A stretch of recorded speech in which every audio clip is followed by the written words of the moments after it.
మీకు తెలుసా ఓటీపీ లేకుండానే మీ ఫోన్ హ్యాక్ అయ్యే ప్రమాదం ఉంది. గోస్ట్ పేరింగ్ అనే ఒక కొత్త ప్రమాదకరమైన స్కామ్ వచ్చింది. గోస్ట్ పేరింగ్ ఎలా జరుగుతుంది అంటే మీకు తెలిసిన వారి నంబర్ల నుంచి "hey I just found your photo" అనే సందేశంతో ఒక లింక్ వస్తుంది. ఆ లింక్ క్లిక్ చేయగానే ఫేస్‌బుక్ లాంటి నకిలీ వెబ్ పేజ్ ఓపెన్ అవుతుంది. ఆ ఫోటో చూడాలంటే నంబర్ ఎంటర్ చేసి వెరిఫై చేయాలని అడుగుతుంది. ఈ ప్రక్రియలోనే హ్యాకర్లు మీ వాట్సాప్‌ని వారి పరికరానికి లింక్ చేస్తారు. దీనికి ఓటీపీ అవసరం లేదు. మీ ఫోన్ మీ చేతిలో ఉన్న వారి పరికరం మీ అకౌంట్‌తో గోస్ట్ పేర్ అయిపోతుంది. దీనివల్ల కలిగే నష్టాలు మీ వాట్సాప్ చాటింగ్, పర్సనల్ ఫోటోలు, వీడియోలను హ్యాకర్లు ఎప్పటికప్పుడు చూడగలరు. మీ కాంటాక్ట్ లిస్ట్‌లోని వారికి మెసేజ్‌లు పంపి డబ్బులు అడుగుతారు. చివరకు మీ సొంత వాట్సాప్ అకౌంట్‌ని మీరే వాడలేకుండా ల్యాగ్ చేసే ప్రమాదం ఉంది. మరి దీనికి తీసుకోవాల్సిన జాగ్రత్తలు?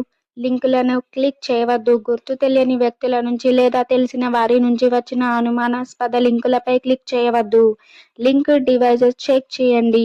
తరచుగా మీ వాట్సాప్ సెట్టింగ్స్‌లోకి వెళ్లి లింక్డ్ డివైసెస్ ఆప్షన్ చెక్ చేయండి. మీకు తెలియని పరికరం లాగిన్ అయి ఉంటే వెంటనే లాగౌట్ చేయండి.